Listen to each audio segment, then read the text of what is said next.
Estoy aquí en una nueva entrevista a Sebastián Ventimilla, él es psicólogo clínico, vamos a ahondar en el tema de la pedofilia acerca de la película Sound of Freedom.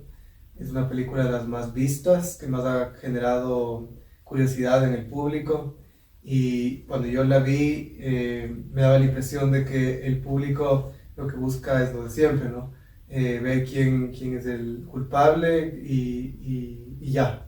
Pero no se dan cuenta muchas veces que hay muchas cosas por detrás que hay que verlas para entender mucho mejor el problema, ¿no? Entonces, yo voy a arrancar diciendo que Sound of Freedom es la película cuyo director es Alejandro Gómez Monteverde.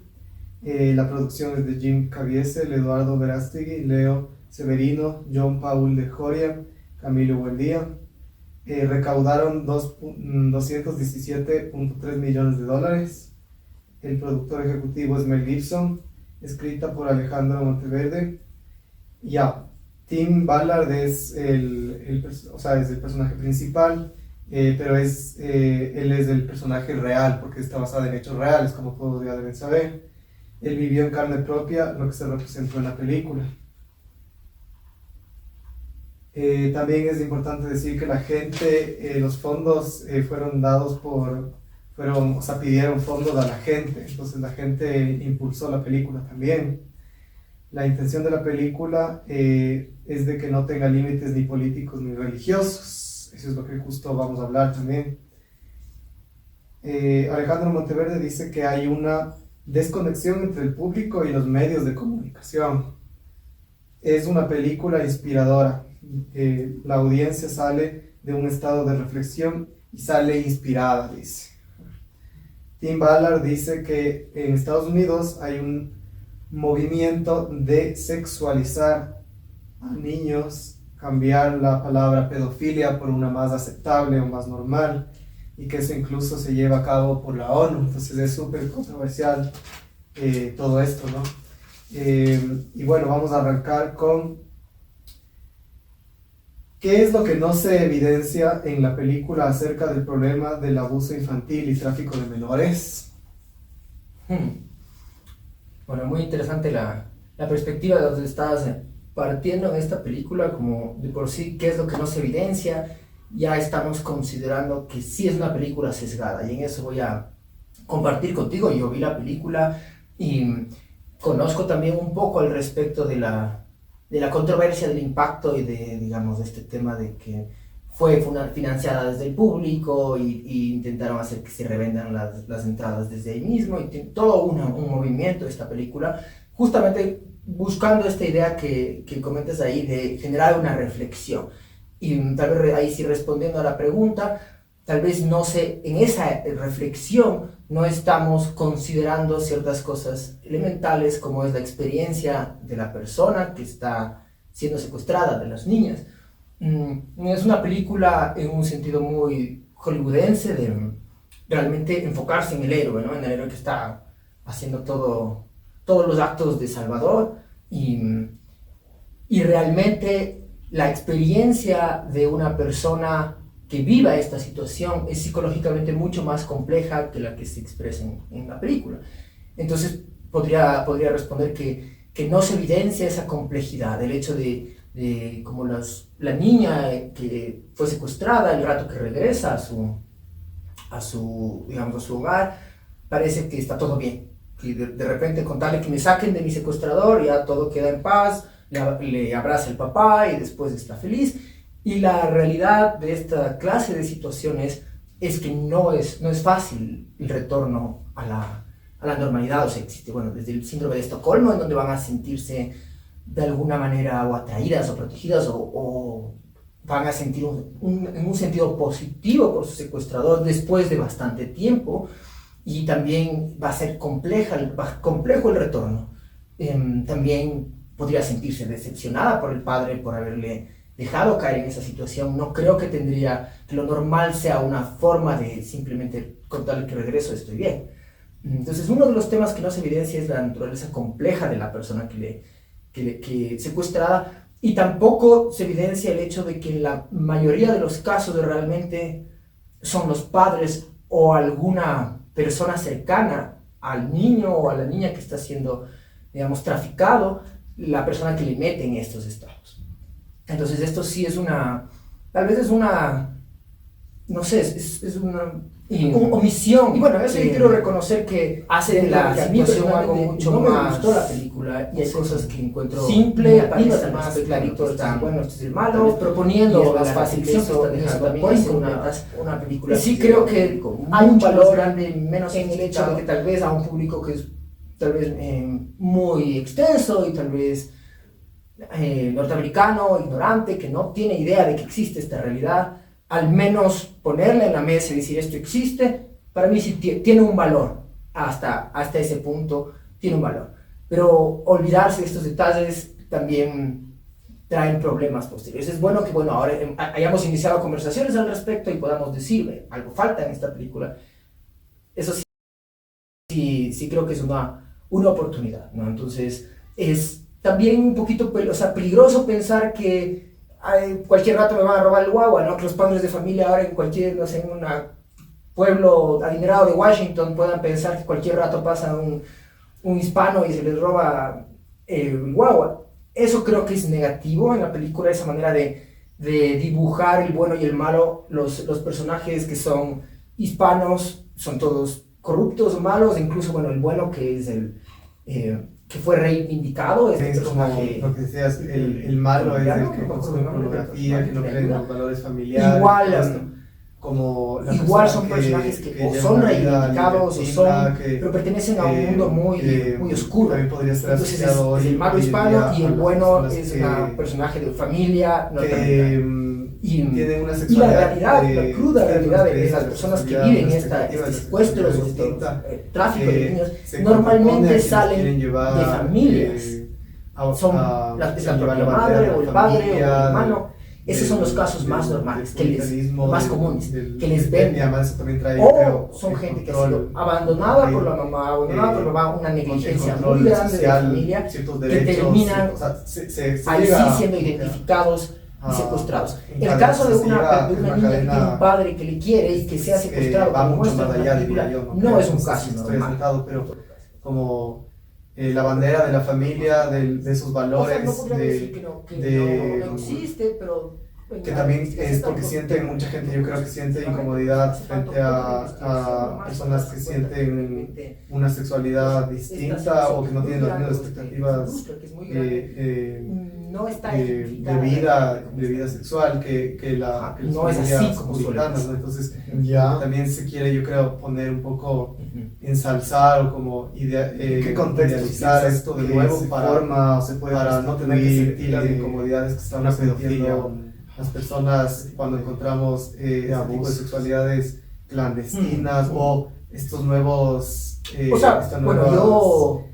posturas, ¿no? de izquierda. Bueno, creo que sí es necesario reconocer la sexualidad es más diversa, la sexualidad no es solo creo que ahí, ¿no? Realmente existe una naturaleza lanzar también que tiende perversa o pervertida al respecto a la ideología opuesta, ¿no? También del alma humana, y en eso, si quiero, de la sexualidad humana, no es también evidente, referenciar a que tenemos una serie de todo esto termina siempre también de como personajes históricos, situaciones que pasaron el siglo pasado, nos damos cuenta que de alguna manera fueron como sacar a la luz o revelar una naturaleza muy distinta de la sexualidad humana a la que se entendía, digamos, en 1800. Entonces 1900, todo ese siglo tuvo una serie de que son también como baldazos de agua fría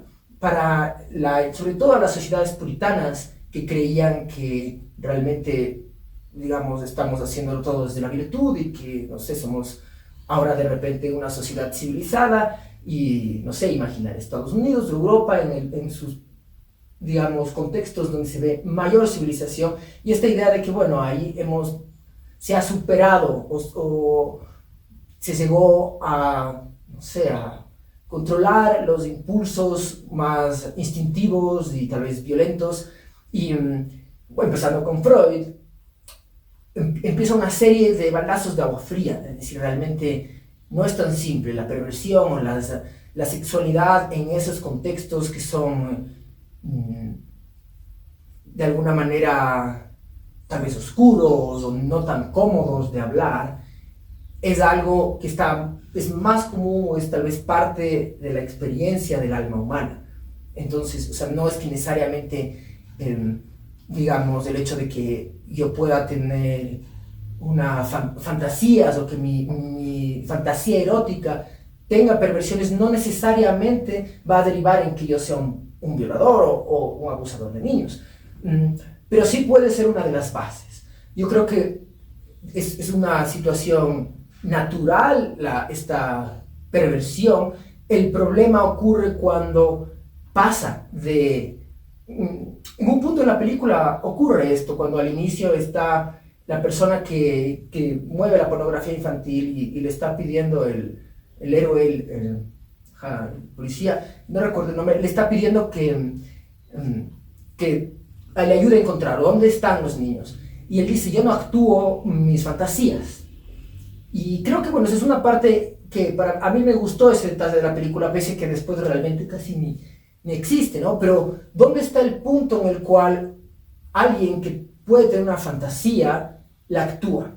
¿Y dónde está el problema? ¿Está el problema en el hecho de que ya tenga la fantasía o en el hecho de que la actúa? Entonces ahí nos topamos con un tema que ya es de por sí controversial, porque no hay una claridad. Tal vez yo quisiera, bueno, poner ahí como este tema de la pornografía y la violación o el abuso. Y en esto la película hace una especie de puente súper directo, como, ok, tengo pornografía, entonces por lo tanto tendré abuso.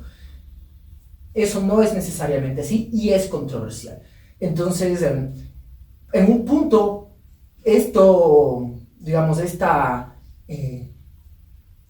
fantasía busca literalizarse, o de alguna manera no una persona que tal vez, sí, no necesariamente es con niños, yo puedo imaginarme que estoy con una persona que no quiere estar conmigo, y eso va a ser muy normal, o sea, es como, conocí a alguna persona y mi fantasía erótica me pone en una situación que el mundo no quiere, esa persona no quiere que yo lo haga, pero y si yo lo fuerzo estoy siendo abusivo. Lo mismo va a pasar con los niños, entonces no creo que va a haber una diferencia en el sentido psicológico de la persona que comete el abuso o que consume la pornografía o que está viviendo la fantasía erótica. No es una diferencia tan distinta si es un niño o no es un niño. Obviamente para el niño sí hay una diferencia en experiencia. Pero estamos hablando de que realmente es complejo, ¿no? El tema de si es que yo veo abuso, entonces voy a actuar. Tal vez no es un paso directo, sino, bueno, puede ser que hay estudios, eso voy a comentar, hay estudios que serían polémicos, contradictorios al respecto. Hay estudios que hablan de a mayor pornografía tengo menor abuso, y existen también estudios que plantean lo contrario, que yo tengo mayor pornografía y por lo tanto la sexualidad se vuelve más abusiva o más violenta. Entonces nos topamos con un tema que en la psicología de por sí es controversial. Entonces, la película tal vez está obviando o como saltándose esta controversia.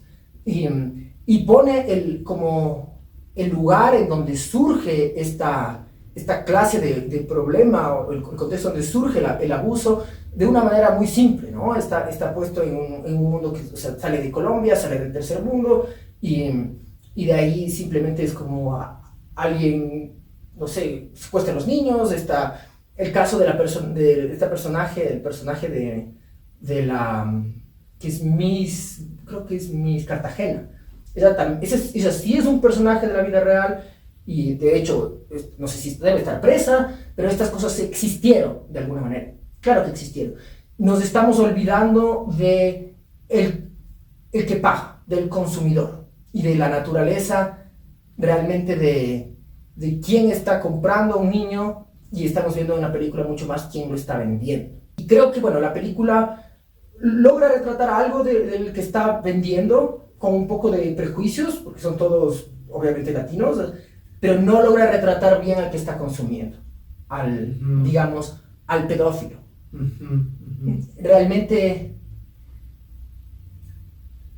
es curioso ahí que realmente los países que consumen, o sea, donde realmente llega el tráfico de personas, a Estados Unidos o a Europa, no se ponen en la película como, no están vistos como los malos, los negativos, así. Son los colombianos, son, no sé, esta gente que está traficando, ellos son los malos en una película. Los corruptos, los que mueven ahí toda la cosa y los que abusan de los niños, quieren guardarse la plata, y termina siendo el más malo de todos, termina siendo alguien en la guerrilla. Estos personajes son los que de alguna manera compraron también esta niña en el tráfico, ¿no? Y la realidad es que el gran grueso del tráfico de niños no se va a quedar ahí, se va a ir a Estados Unidos, se va a ir a Europa, va a llegar a esos países. Y eso, o sea, sí invita a la reflexión. ¿Qué está haciendo que estas personas consuman? Porque yo puedo entender, bueno, creo que desde otra perspectiva, el tema de la persona que vende, pensando en la reina de Cartagena, realmente es la corrupción del dinero. Estamos en otro esquema, estamos en la idea de, bueno, no importa qué haga yo para obtener dinero, no necesito escrúpulos y gané. Eso gané si es que logro hacer millones. Ese es otro problema que no es tampoco tan topado por la película, pero está presente de alguna forma. Y eso está por el lado del que vende. Ahora por el lado del que compra. ¿Qué está pasando en el lado que compra? Y creo que ahí la psicología tal vez tendría algo más que decir al respecto del problema del pedófilo y del contexto en el que surge, como me estás preguntando, el deseo y la intención que termina haciendo que alguien pague tanto por una persona, y a la larga esas intenciones son las que hacen que exista la industria y que alguien en Colombia sin escrúpulos termine moviendo estas personas.